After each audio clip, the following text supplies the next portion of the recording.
Hey guys, may gagawin naman ako ngayon. Skyworth LED TV. Ang problema niya, walang power. Kahit standby wala. So,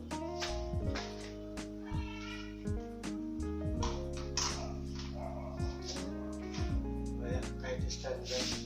Dapat may standby ito. Standby light. Wala.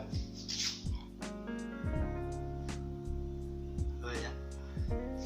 So, walang power.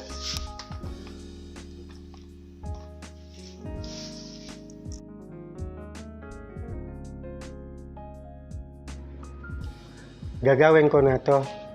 Pero bago ko gagawin, mag-subscribe muna kayo.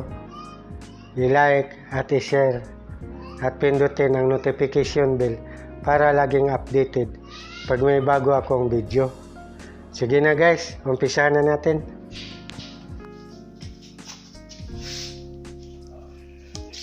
Model number is 32E26.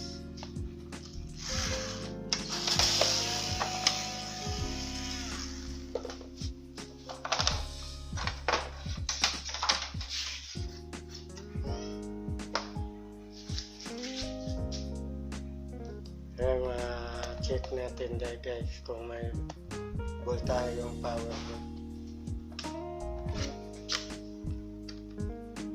Ang A+.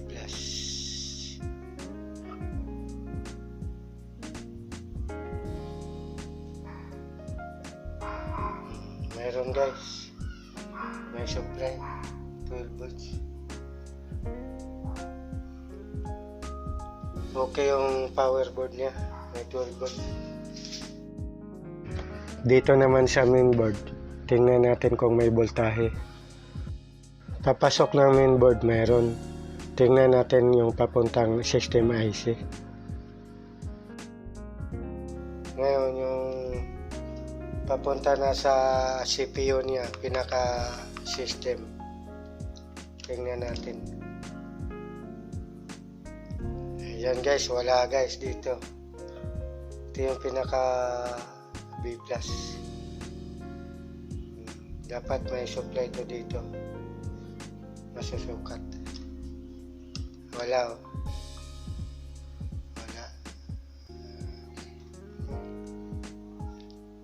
Walang ano guys. Yan. Hindi gumalaw yung tester. Pero dito sa pagpasok, mayroon. Pero pagka labas ng IC na to, dito wala na. Sa input ng regulator IC mayroon 12 volts, sa output wala na.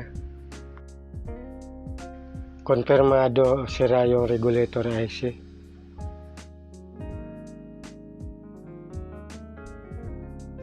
Meron siya dito guys input. Dito mayroon guys. Ayan mayroon siya dyan guys. Gumalaw yung tester by 12 volts. Kaso pag ito sa tabi, ito mayroon to dapat guys. Yung tabi, ito. Yan. Mayroon dapat yan. Walang lumalabas dito guys. Dito lang mayroon. Dito dapat mayroon to. So, papalitan natin itong IC guys. Ito. Palitan natin. Tingnan natin kung gagana.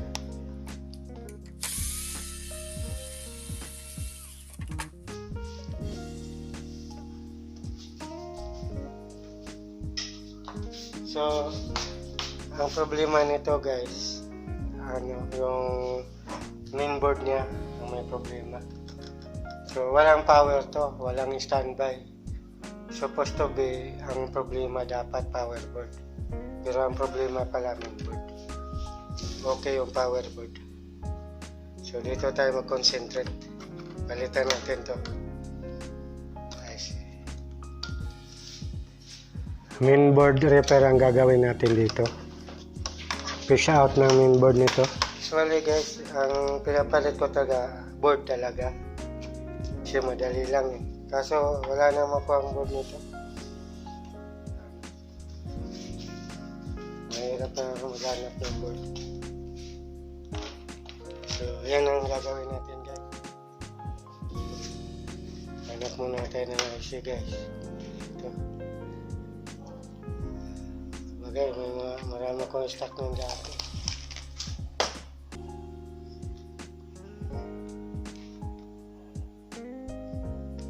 Bahan natin guys ha.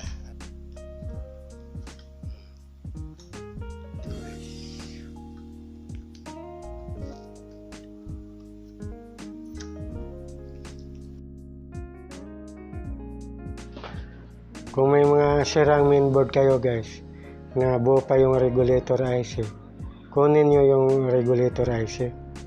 I-stack nyo, magagamit nyo yun. Guys, tanggal na guys.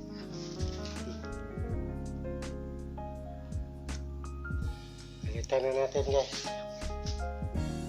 IC.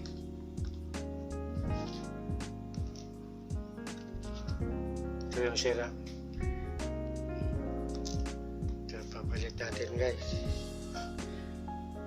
Ito guys, nakuha ko rin to sa board guys, na board ng ganito. In-stack ko rin to. So wala namang mabili nito.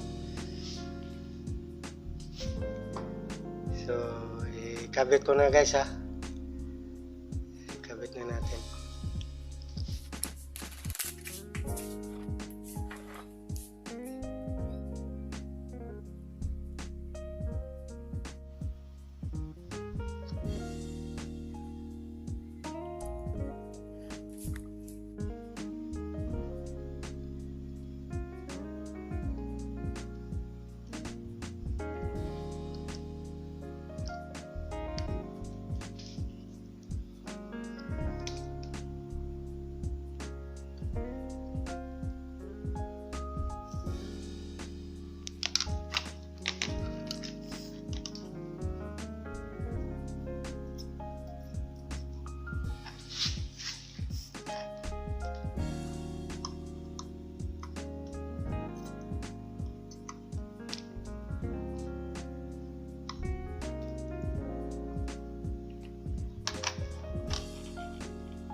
Okay.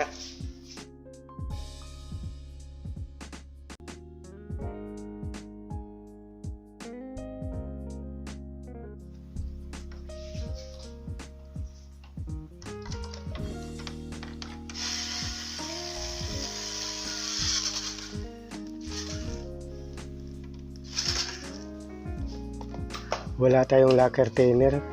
Ikabit na natin. Tingnan natin kung magka-power.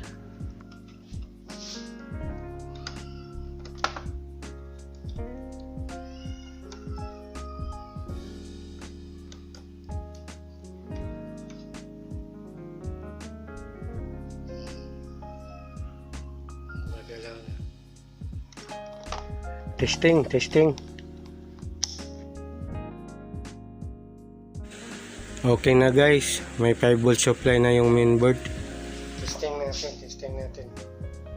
Ayan, may standby light na. I-on natin. Ayun, okay na. Ayos na. Ganyan lang guys mag-troubleshoot ng TV na walang power. Kailangan marunong ka talaga magbasa ng voltahe. Dahil sa ganitong problema ng TV, kadalasan power supply ang findings. Pero itong ginawa natin, no power. Ang problema niya, mainboard. So, mahalagang marunong ka magbasa ng voltahe.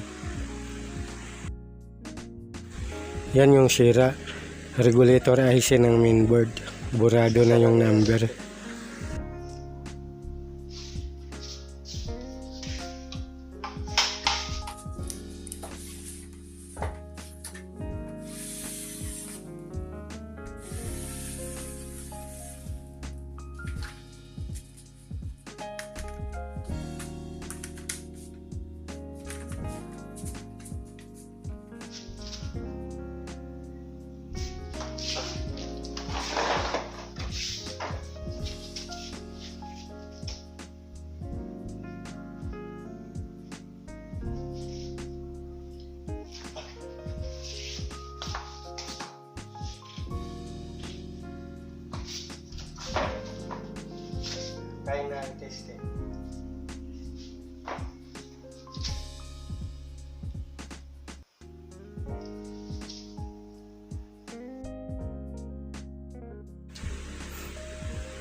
Okay na po. Ayos na. Sana makatulong ito sa ibang mga teknisyan na katulad ko. Maraming salamat po. Ito lang natin na maiksi.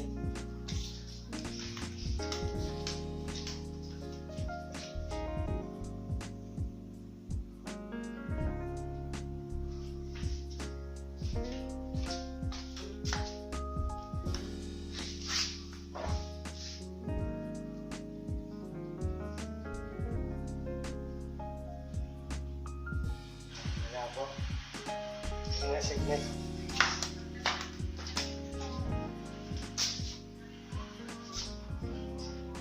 Okay na yun. Power lang naman yun. Okay na pa.